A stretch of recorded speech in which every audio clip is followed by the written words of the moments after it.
Pour moi, aujourd'hui, on est en mode survie. Cher docteur, est-ce que parmi vos anciens patients qui ont été injectés, y a-t-il des effets est-ce qu'ils viennent vous voir?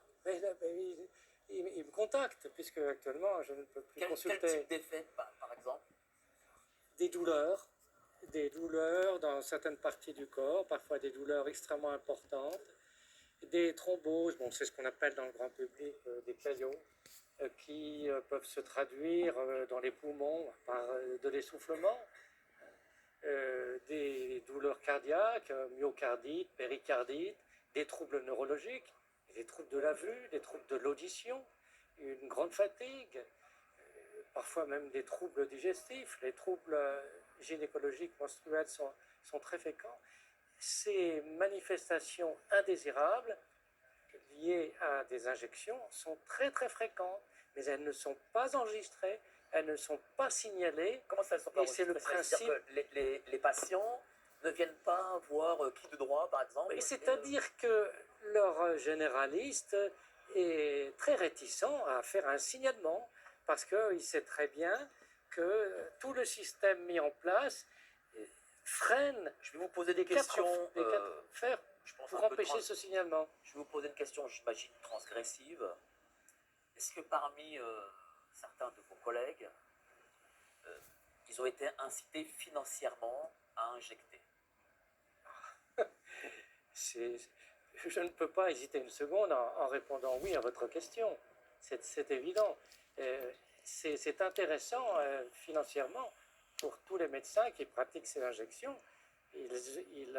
Ça génère un profit qui est tout à fait substantiel.